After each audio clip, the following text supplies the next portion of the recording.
What's up, Internet? So when it comes to selecting heads for your car, there's a lot of options depending on what you have. So I'm building a small block Chevy, so there's a million options out there. And today I'm going to go over the heads that I chose and some of the features which I think are pretty cool on them. So here are the heads that I went with for the build that I'm going with. It's going on a 355 small block Chevy, and these are Vortec heads. And everyone's like, oh, Vortec heads, some of the best factory iron heads that you can get for a small block Chevy. But they have a couple problems. Part of it is they don't offer a lot of lift from the factory with factory valve springs, and they have press-in rocker studs, which can pull out. Some people say that they've never had that issue. And then there's also been some cracking around the exhaust flanges. So even with those, you could still pick up a set of small block Vortec heads, relatively inexpensive, and then build them up. But one thing that I found is Summit Racing sells their own brand of Vortec heads. So here is the part number. It's part SUM 151120, and some of the specs on it. They are cast iron heads, not aluminum, but 64cc chambers, 194, 150 valves. They are stainless. They've got Vital seals. But here's the big thing. Valve spring max lift, hydraulic roller flat tappet, 525. They change out the valves and some of the hardware and everything so you can get more lift out of these, because factory 450 to 470 is what they say. Then you can do like offset keepers and some other stuff and get more, but they set it up where you can get up to 525 lift out of these. And also rocker studs, they put screw-in rocker studs in there. So you've got two of the big upgrades that you need already for these heads. And they also give you recommendations for spark plugs, head gaskets, exhaust gaskets, and all that.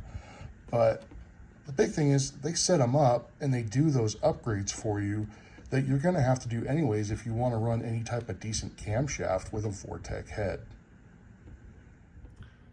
And more importantly is the price on these.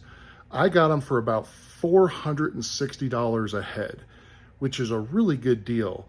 Now you can buy replacement Vortec heads from places like Allied Motorsports, or you can go to the junkyard and find a set. But by the time you rebuild them, possibly get them machined, cut in for the screw-in rocker studs, get new valve springs, seals, stuff like that.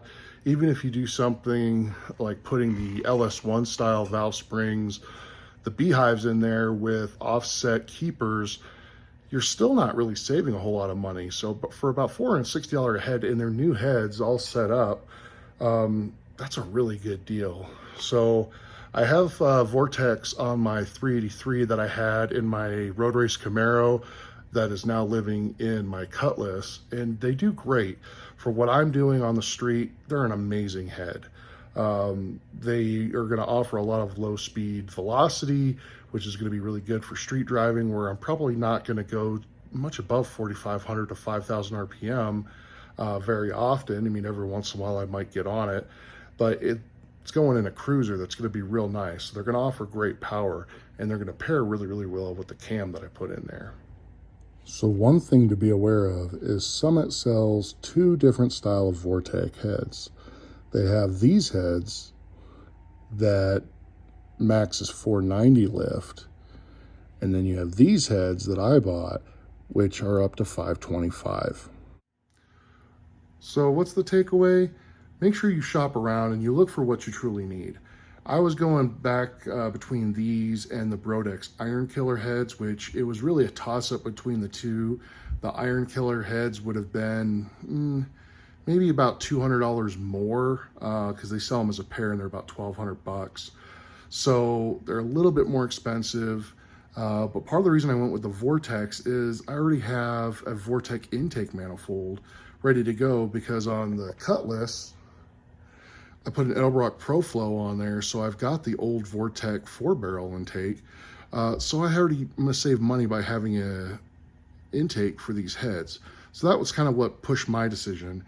Either one I think would be good, especially for street driving, for what most people are gonna do.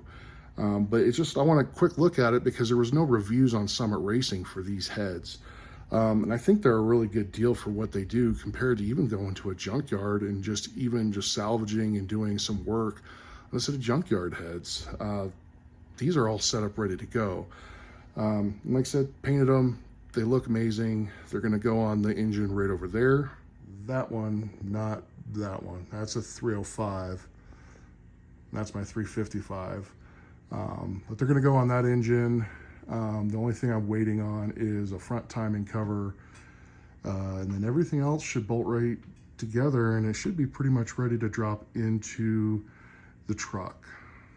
And I know you guys are going, what truck? Because I haven't shown you, because you're like, it's not going in the S10, and it's not going in the Cutlass, so what is that going to go into? You guys are going to have to stick around and see. Hopefully I can do a lot more videos with it. The big thing is getting it up and running. When I bought this truck, it didn't have an engine or transmission in it, and I've been slowly building parts, and I'm falling into that trap of I really should be working on the Cutlass and finishing the fuel injection, getting the coolant things wired up. But this was a truck that it was a really good deal that I just couldn't pass up. So I'm kind of falling in the trap of grabbing another project before finishing one.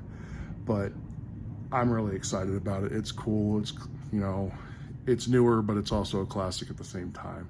So I'll keep working on this. Once the motor's all together, hopefully I can do a first fire, and then I can show you the transmission that's going to go behind it as well. So until then, go work on your car.